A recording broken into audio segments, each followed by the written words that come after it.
নমস্কার বন্ধুরা, আপনাদের সবাইকে সীমা রান্নাঘরে স্বাগত। আজ আমি একটা রেসিপি বানাবো। তো রেসিপিটা হলো, দেখুন এখানে একটা আমি চালতা নিয়ে নিয়েছি।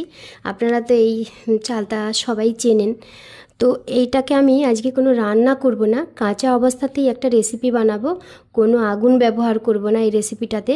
তো খুবই একটা জিভে জল আনার মতো একটা রেসিপি। তো আপনারা দেখতে থাকুন আমি এই রেসিপিটা কীভাবে তৈরি করছি।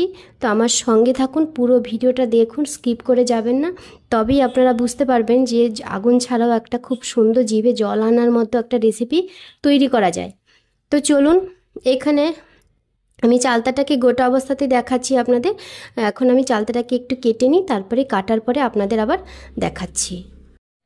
তো দেখুন, চালতাটাকে কিন্তু আমি সুন্দর করে কেটে রেডি করে নিয়েছি। আর চালতার যে পিঠের যে সবুজ অংশটা, সেই অংশটাকে কেটে বাদ দিয়ে দিয়েছি। তো এখন আমি এই যে চালতাটাকে মাখাবো, তার জন্য প্রথমে চালতাটাকে আমি একটু শিলপাটাতে থেতো করে নেব। তো দেখুন, চালতাগুলোকে আমি খুব সুন্দর করে শিলপাটাতে থেতো করে নিয়েছি। আর চালতাটা কিন্তু পাকা চালতা হতে হবে। আমি যে চালতাটা নিয়েছি এই চালতাটাও কিন্তু পাকা চালতা। তো পাকা চালতা আপনারা বুঝবেন কি করে? বেল যেমন আমরা পাকা বেল না কাঁচা বেল আমরা নাকের কাছে নিলে গন্ধ শুকে বুঝতে পারি, চালতাও তেমনি নাকের কাছে নিলেই আপনারা বুঝতে পারবেন যে চালতা থেকে একটা খুব সুন্দর মিষ্টি গন্ধ ছাড়ছে, তাহলে বুঝতে পারবেন যে চালতাটা পাকা। তো এখন দেখুন, এই যে চালতাটা আমি মাখা করব।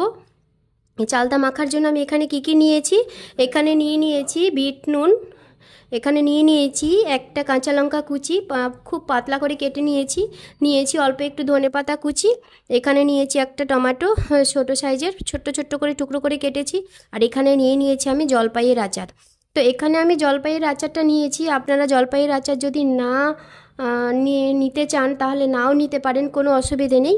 আপনারা কাঁচা কুলকেও কিন্তু থেতো করে চালতার সঙ্গে মাখা করতে পারেন। আর এখানে নিয়েছি আমি, দেখুন এটা হচ্ছে চাট মশলা। এখানে নিয়েছি আমি নর্মাল যে নুনটা আমরা ব্যবহার করি ঘরে, সেই নুন। আর নিয়েছি এখানে 2 চামচ পরিমাণ চিনি। তো চিনিটাকে একটু হাফ গুঁড়ো করে নিয়েছি, খুব ভালো করে গুঁড়ো করিনি। এই দেখুন, একটু দানা দানা ভাব রয়েছে আর একটু গুঁড়ো করে নিয়েছি। তো এই অবস্থাতেই আমি রেখেছি। তো এই নুন আর চিনি চাট মশলা আমি সমস্তটা এই চালতার মধ্যে দিয়ে দিলাম।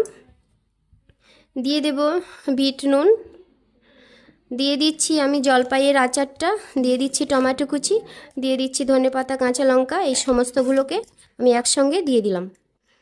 দিয়ে এখন ভালো করে হাত দিয়ে এইভাবে চালতাটাকে মাখিয়ে নিতে হবে। খুব সুন্দর করে কিন্তু মাখাতে হবে চালতাটাকে।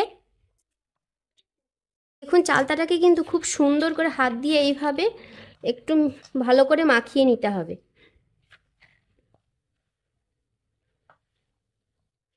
এই যে, তো আমার এই চালতা মাখা রেসিপিটা আপনাদের কেমন লাগলো সেটা কমেন্ট করে জানাবেন। যদি ভালো লাগে তাহলে একটা লাইক করবেন, শেয়ার করবেন। যারা আমার চ্যানেলটা নতুন দেখছেন তারা অবশ্যই একটা সাবস্ক্রাইব করবেন, পাশে বেল আইকনটি ক্লিক করবেন, যাতে করে প্রতিদিন যে আমি এই ভিডিওগুলো ছাড়ছি সেই ভিডিওগুলো সবার প্রথমে আপনাদের কাছে পৌঁছে যায়। যারা ফেসবুক পেজ থেকে দেখছেন তারা ফেসবুক পেজটি ফলো করে যাবেন। তো দেখুন, চালতা মাখা কিন্তু আমার রেডি হয়ে গেছে। আর এইভাবেই খাওয়া যাবে, আমরা এইভাবেই খাই, ছোটোবেলায়ও খেয়েছি।